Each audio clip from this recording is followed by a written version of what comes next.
একটা মসজিদে শুয়ে পড়লেন আর শুয়ে শুয়ে হাদিস পড়তেছেন। কি পড়তেছেন? কথা বলেন। আর মনে মনে ভাবলেন রাতটা মসজিদে কাটায় দিই, ফজরের নামাজ পড়ে আবার বেরোবো। কিন্তু দারোয়ান এসে বলে মসজিদে থাকতে পারবেন না, ওঠেন। দারোয়ান আছে না? কথা কন।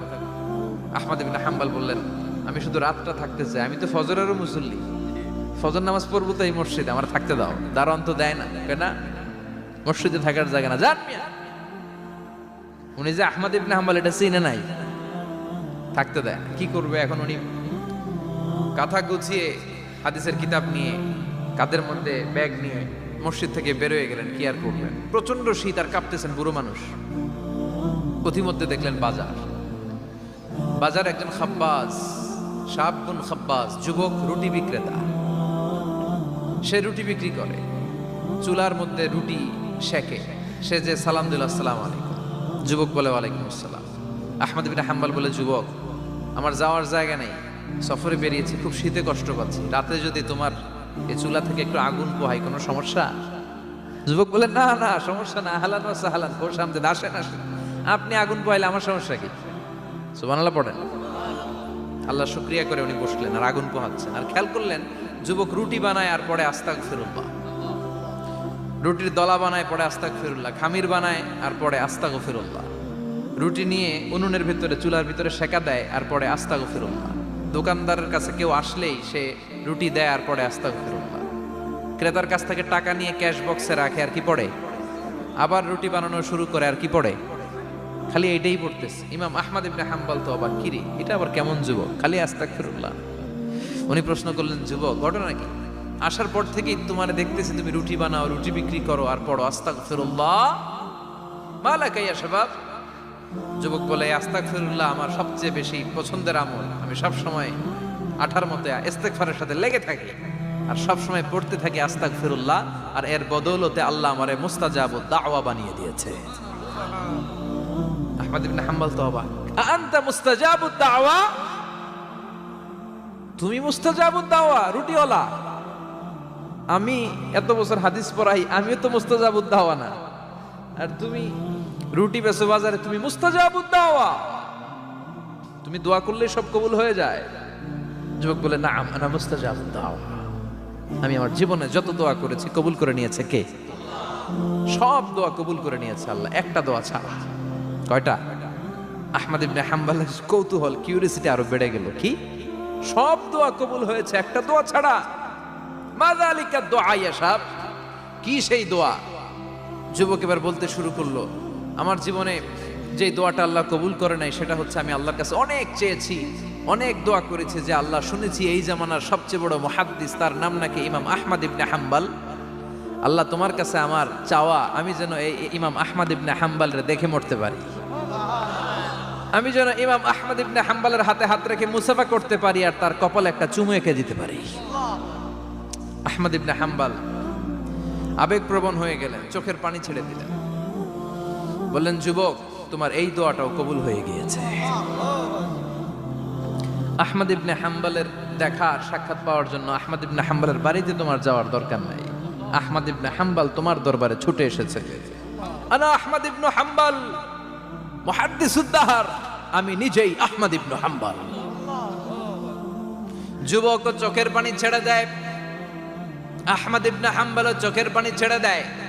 যুবক চিৎকার মেরে ইমাম আহমদ ইবনে হাম্বলকে জড়িয়ে ধরে, হাতে হাত রেখে মুসাফা করে, কপালের মধ্যে চুমু খায় আর আল্লাহর শুকরিয়া করে বলে ও ইমাম, আসলে এই দোয়াটাও আল্লাহ আজকে কবুল করে নিল।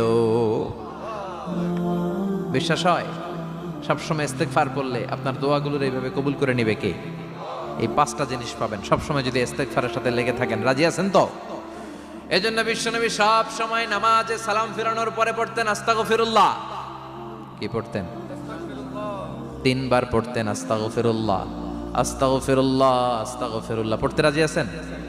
ইস্তেগফারের অনেকগুলো আলফাজ আছে, সবচেয়ে ছোট ইস্তেগফার হচ্ছে এটা, আস্তাগফিরুল্লাহ, আস্তাগফিরুল্লাহ। আরো আছে আস্তাগফিরুল্লাহ আল্লাযী লা ইলাহা ইল্লা হুয়াল হাইয়ুল কাইয়্যুম আতুবু ইলাইহি। বিশ্বনবী বলেন এই ইস্তেগফারটা যদি কেউ পড়ে, আত-তাওয়াল্লি মিন ইয়াউমিজ যাহাফ, যুদ্ধের ময়দান থেকে পালিয়ে আসা কবিরা গুনাহ। কি গুনাহ? কাফেরদের সাথে যুদ্ধ, আমি তাগড়া যুবক, তলোয়ার নিয়ে নেমেছি, আমার দেহের এক ফোঁটা রক্ত থাকা পর্যন্ত আমি যুদ্ধ চালিয়ে যাব, আমি ফিরে আসতে পারবো না। আইনটা কার? ফিরে আসলে কবিরা গুনাহ। বিশ্বনবী বলেন, যুদ্ধের ময়দান থেকে ফিরে এসেছে এরকম কবিরা গুনাহ অবলম্বনকারীও যদি আস্তাগফিরুল্লাহ আল্লাযী লা ইলাহা ইল্লা হুয়াল হাইয়ুল কাইয়্যুম ওয়া আতুবু ইলাইহি পড়ে, ওই কবিরা গুনাহকারীকেও ক্ষমা করে দিবে কে? পড়তে রাজি আছেন তো?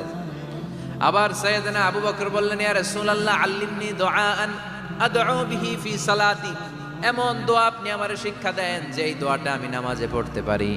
বিশ্বনবী বললেন, পড়ো আল্লাহুম্মা ইন্নী যালামতু নাফসি যুলমান কাসীরান ওয়া লা ইয়াগফিরুয যুনুবা ইল্লা আনতা ফাগফিরলি মাগফিরাতাম মিন ইনদিক ইন্নাকা আনতাল গফুরুর রহিম। সুবহানাল্লাহ পড়ে।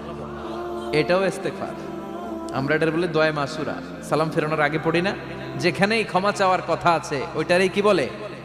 ইস্তেগফার। আল্লাহুম্মা ইন্নী যালামতু নাফসি, আল্লাহ জুলুম করেছি, যুলমান কাসীরা, অনেক জুলুম, ওয়ালা ইয়াগফিরুয যুনুবা ইল্লা আনতা, তুমি ছাড়া এই গুনাহ ক্ষমা করার তো কেউ নাই। ফাগফিরলি মাগফিরাতাম মিন ইনদিক, তোমার দয়ায় আমারে ক্ষমা করে দাও। ইন্নাকা আনতাল গফুরুর রহিম, তুমি হলা ক্ষমাশীল। ঠিক কি না? এটাও ইস্তেগফার, এটাও পড়বেন। আর এই সব ইস্তেগফারের শ্রেষ্ঠ ইস্তেগফারের নাম সাইয়্যিদুল ইস্তেগফার। যত ইস্তেগফার হতে পারে এর মধ্যে সবচেয়ে শ্রেষ্ঠতম ইস্তেগফার নাম কি? কথা কন। বুখারীর বর্ণনা, শাদ্দাদ ইবনে আউস রাদিয়াল্লাহু তাআলা আনহু বর্ণনা করেন, এই সাইয়্যিদুল ইস্তেগফার দিনের বেলা যে পড়বে ওই দিনে মারা গেলে সে জান্নাতি। এই সাইয়্যিদুল ইস্তেগফার রাতের বেলা যে পড়বে ওই রাতে যদি ইন্তেকাল হয় ওই লোকটা জান্নাতি। মুখস্থ আছে না? কার কার মুখস্থ? হাত তুলেন। মাশাআল্লাহ, তাবারাকাল্লাহ, মাশাআল্লাহ, মাশাআল্লাহ। আর যাদের নাই তাদের হোমওয়ার্ক, তাদের আল্লাহুম্মা আনতা রাব্বি লা ইলাহা ইল্লা আনতা খালাকতানি ওয়া আনা আবদুক ওয়া আনা আলা আহদিকা ওয়া ওয়া'দিকা মাস্তাতা'তু আউযু বিকা মিন শাররি মা সানা'তু আবুউ লাকা বিনি'মাতিকা আলাইয়া ওয়া আবুউ লাকা বিযামবি ফাগফিরলি ফাইন্নাহু লা ইয়াগফিরুয যুনুবা ইল্লা আনতা। সুবহানাল্লাহ পড়েন। আজকে রাতে পড়ছেন, মারা গেলে জান্নাতি। চিল্লায় পড়েন না আল্লাহু আকবার। এজন্য বিশ্বনবী বলেন, আমার আগের গুনাহ মাফ, পরের গুনাহ মাফ, তারপরেও প্রতিদিন আমি 70 বার তওবা ইস্তেগফার পড়ি। আজকে থেকে পড়তে রাজি আছেন তো? বেশি বেশি ইস্তেগফার পড়া যাবে না? একটু প্রাণ খুলে, দিল খুলে আওয়াজ করে পড়েন তো আস্তাগফিরুল্লাহ। আর জোরে পড়েন আস্তাগফিরুল্লাহ। আবার সবাই পড়েন আস্তাগফিরুল্লাহ। সব সময় তওবা ইস্তেগফার যারা পড়ে তাদেরকে পছন্দ করে কে? সব সময় জিকির করে করে জিহ্বাটারে যারা ভিজিয়ে রাখে তাদেরকেও পছন্দ করে কে? আল্লাহ বলেন, ওয়াজকুর রাব্বাকা ফি নাফসিকা তাদাররুআন ওয়া খীফাতান ওয়া দুনাল জাহরি মিনাল কওলি বিল গুদুবি ওয়াল আসাল ওয়া লা তাকুম মিনাল গাফিলিন। সুবহানাল্লাহ পড়ে।